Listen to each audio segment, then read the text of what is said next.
Hey singers! Today I'm going to walk you through my top 3 daily habits for a better singing voice. The 3 things that I think are most essential when it comes to maintaining a healthy voice every day.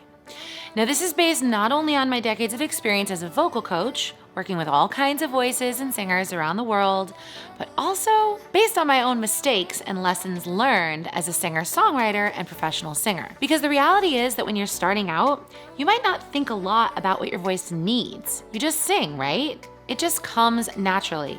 But as your career progresses and you sing more and more frequently for longer periods of time and in more intensive settings, you need to think a little bit more about voice care. And as you grow, your voice goes through changes. And as with all aging, our bodies don't quite bounce back as easily as they once did.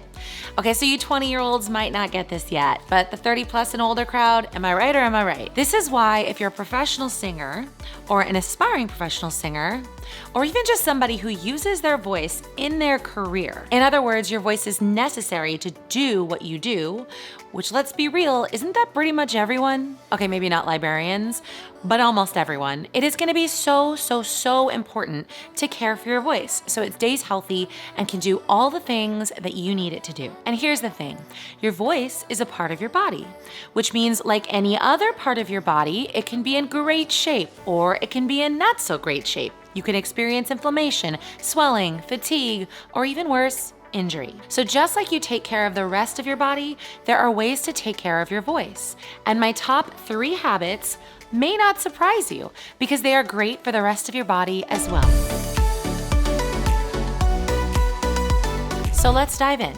My number 1 habit for a better singing voice is rest. Sounds simple, right? I'm not talking about voice rest or vocal rest, which is a specific term for staying silent for a period of time after an injury. Rather, I'm talking about getting a healthy amount of rest for your voice on a daily basis. And the easiest way to do this is, drum roll please, getting a solid 7 to 8 hours of sleep. Now you might be thinking, what does sleep have to do with my singing voice? But the two are related because sleep is the purest form of vocal rest. Not only are you quiet and not talking or singing or using your voice while you're sleeping, but you're fully relaxed and likely holding on to very little tension in all the muscles in your neck and your throat and your vocal tract. And this allows your instrument to truly take a break and restore and regenerate for the next day. I know this can be easier said than done. I mean, who hasn't lost a little bit of sleep with all the stress we've been under the last year? So here are a few ways to maximize your rest and make sure that you're getting that golden 7 to 8 hours every night. First, get consistent with your bedtime and your wake up. You can be a little flexible here, maybe on the weekends it's 30 minutes later, but I'd recommend pushing and pulling that time no more than an hour every day. Ideally, you want to be going to bed around the same time each night and then waking up around the same time every morning. This really helps to set your internal clock. Second, establish a simple nighttime and wake up routine, something you do every night before bed and that you do every morning when you wake up. Bonus points if you can add some straw singing, slide, sirens, or other SOVT work in there. I recently did a morning singing routine video, so check that out up here and I'll link it down below, and then prepare yourself for a nighttime routine as well. Third, stop eating and all device use, including anything that has blue light, TV, phone, all that jazz, computer, at least an hour, and if you can, even longer before bed. You've probably heard this before, and the reason that people talk about this so much is because it helps to reinforce your circadian rhythm, which will contribute to better quality rest for your entire body as a whole, and especially your voice. Now I said don't eat late, but that doesn't count for drinking. Water, that is. Which brings me to my second best habit for a healthy singing voice, which is hydrate. Hydration is essential, folks, and you probably have heard this advice before, but what a lot of singers miss is that you can't just drink water and then boom, you're hydrated.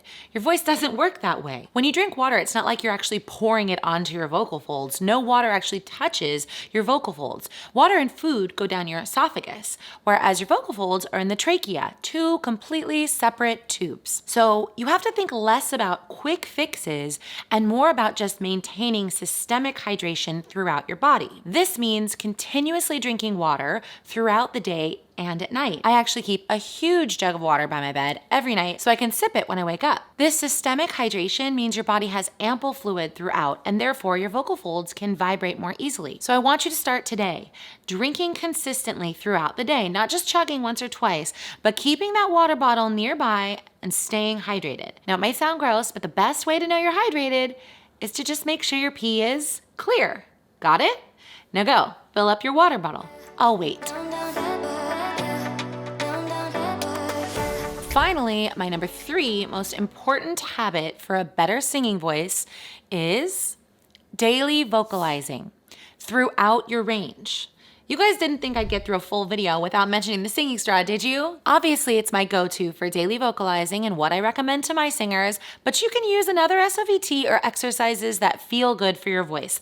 The most important thing is that you're stretching your voice from as low as you can go to as high as you can go with a healthy, easy phonation. We have a ton of warm-up and workout videos on our channel, so feel free to check those out. Now, if you know you have certain vocal tendencies, for example, if you have a really thick, heavy lower voice and you're looking to thin or lighten that up, or perhaps your tone can get breathy in your upper range, you want to make sure that your daily exercises focus on balancing out that issue. This is key. It's not that you need hours and hours of singing practice every day. I'm talking 10 to 20 minutes of voice work, but you want to make sure that you're getting healthy access throughout your full range every day. Beyond even what you're singing in song work, you want to stretch your voice as low as it goes to as high as it can go. Sounds simple. I know, but I'm telling you, with these 3 things, rest, hydration, and vocalizing every single day, you are going to be setting yourself up for a healthier and happier voice long term. Let me know if you guys have any specific questions in the comments below. And as always, you can submit a video question to our Ask Whitney series, which I'll link below. And that means that you could be featured in an upcoming video. Just let me know what's going on in your voice and ask your question. And if you liked today's video, please hit that like and subscribe button down below. I'm so happy you're here joining me today, you guys, and I will see you next Monday.